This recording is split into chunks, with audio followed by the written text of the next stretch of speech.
Rejea tena baada ya kuvuta pumzi na tunaendelea na uchambuzi kuhusiana na daraja maarufu kama daraja la Kigongo Busisi.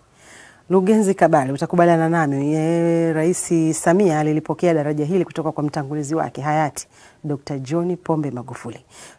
Tupitishe tu akati analipokea lilikuwa katika hatua gani mpaka hivi sasa? Aneti, naweza nikasema hili pia ni moja kati ya maswali bora kabisa ambayo umeuliza katika kipindi chetu cha jukwaa la Chamwino, ambacho kwa hakika ni utekelezaji wa maagizo ya mkurugenzi mkuu wa shirika la utangazaji Tanzania Dr. Ayubu Rioba Chacha kwamba TBC tujikite katika uchambuzi na sio tu watu kuripoti kama kasuku. Na unafahamu shirika letu hili kwa hakika lina vipaji, lakini lina wataalamu wenye weledi katika swala zima la tasnia ya habari.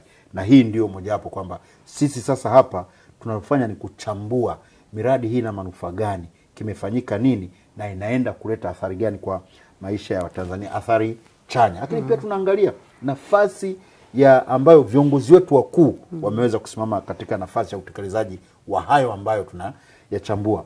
Tujikumbushe wakati mtangulizi wa Rais Dr. Samia Suluhu Hassan ambaye alikuwa ni Dr. John Pombe Magufuli, pale umauti ulipomfika 20 na 21 mwezi Machi, hili daraja lilikuwa katika ngwe gani? Huu mradi umeanza katika robo ya mwisho ya 2019. Unaweza kusema ni kama vile ulianza 2020. Miezi 12 imepita. Mwezi wa 3 Dr. John Pombe Magufuli anaitwa na muumba wake. Ilikuwa ni majonzi, lakini muumba wake alimpenda zaidi kuliko sisi, na kila nafsi itaonja mauti. Anaingia Mheshimiwa Dr. Samia Suluhu Hassan Machi 21. Huu mradi ulikuwa umetekelezwa kwa kiasi kidogo sana. Sina hakika ilikuwa pasenti ngapi, lakini naweza kukadiria ilikuwa chini ya 30%. Chini ama juu kidogo ya 30%. Kwa hiyo ulikuwa bado sana. Lakini mara baada ya kuwa ameingia madarakani, mamlaka sasa kutekeleza yakawa chini yake. Na nimekuambia kwamba mradi huu una gharama ya takribani Tanzania shilingi bilioni 700 na takribani na 30-20-18 hapo. Sasa unaweza ukaona ni mradi ambao ulikuwa na namna ya msukumo pia mkubwa kwa Mheshimiwa Rais Dr. Samia Suluhu Hassan kwamba ilitaka ajifunge mkaja, kwa sababu fedha zinatakiwa kwenye mradi wa daraja la Busisi. Fedha zinatakiwa kwenye mradi wa SGR. Kumbuka, SGR na yenyewe nakwenda. Kumbuka fedha zinatakiwa kwenye mradi wa kufua umeme wa maji kule katika mto Rufiji. Haya yote unaweza kusema ni mawe ambayo amebebeshwa Mheshimiwa Rais Dr. Samia Suluhu Hassan.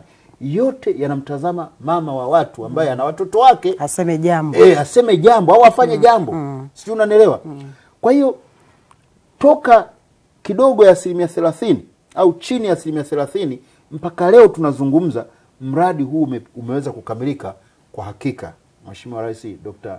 Samia Suluhu Hassan anastahili pongezi. Anastahili kushikwa mkono.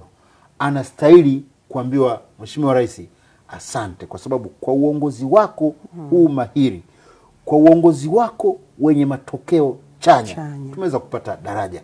Mimi nataka nikwambie kitu kimoja. Hakika watu waende katika mitandao, sababu shida moja, mitandao ni moja kati ya vyanzo muhimu sana vya maarifa. Inategemea na wewe unatafuta maarifa gani.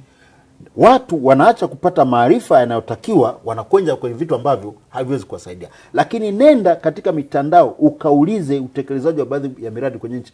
Kuna nchi mabadiliko ya uongozi yanafanyika, miradi haitekelezwi, inaachwa, na hakuna mtu atafungwa kwa sababu ile miradi imeachwa kutekelezwa. Lakini Mheshimiwa Rais Dr. Samia Suluhu Hassan, miradi yote ya kimkakati kabambe ambayo mtangulizi wake alianza ameibeba.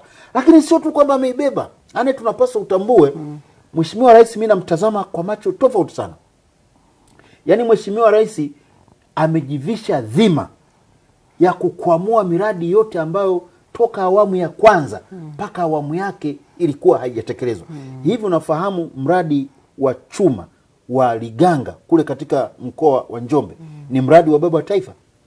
Toka shirika la National Development Corporation miaka ya 70, ule mradi uko kwenye lakini umeshuhudia sasa hivi zimelipwa bilioni 15 fidia tu ili watu watoke mradi uanze kutekeleza. Sasa kama fidia ni bilioni 15, huo mradi una ukubwa gani? Ni mkubwa. Lakini hilo amelimudu Mheshimiwa Rais Dr. Samia Suluhu Hassan. Sasa hii inakuonyesha ni kiongozi mwenye upeo wa namna gani, ni kiongozi ambaye anataka nini katika taifa hili.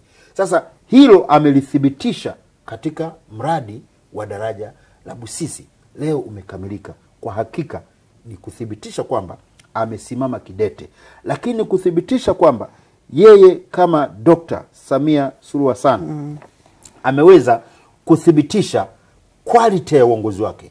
Waingereza wasema leadership quality. Unaweza kuwa na viongozi wengi, na kimsingi kila mtu ni kiongozi. Wewe ni mama wa familia, ni kiongozi kwenye familia yako. Lakini tukisema tuwapime wamama hapa wanaoongoza familia, wapo wamama wenye quality leadership kwenye familia zao. Hiyo sio dhambi. Kwa hiyo nachotaka kukisema hapa ni kwamba Mheshimiwa Rais akiwa kiongozi wa taifa letu ameweza kuonyesha quality leadership katika utekelezaji wa huu mradi, lakini si huu tu, utekelezaji wa mradi wa SGR ambao leo safari ya Dar es Salaam mpaka Dodoma imekuwa historia. Huhitaji ndege, ukipanda ndege ni kwa sababu ya brandi yako, kwamba brandi yako inaenda na ndege, unaamua mwenyewe. Lakini ukiamua treni, uko pale mle ndani, mtandao wifi bure, na tumewekewa madaraja, unaenda kulingana na uwezo wako. Ukikaa mle utazania huko studio, unaambiwa mama, hapa tumeshafika Dar es Salaam, unataka uteremke hapa. Nasema tumefika. Ndio, yote hayo ni matokeo ya quality leadership ya Mheshimiwa Rais Dr. Samia Suluhu Hassan. Kwa hiyo tunachoweza kusema kwamba daraja hili ambapo limekamilika, kwa hakika ipo haja tena ya kutambua quality leadership ya Mheshimiwa Rais Dr. Samia Suluhu Hassan, na pia kutambua mchango wa mtambulizi wake Dr. John Pombe Magufuli. Hapa Anet, tumpe maua mama, maua ambayo ni stahiki yake kabisa. Na kwa kweli anastahili maua yake kwa uthubutu wake. Tupate mapumziko pia kidogo, tukirejea tunakuja kuangalia sasa wajibu wa vyombo vya habari. Asante. Naam.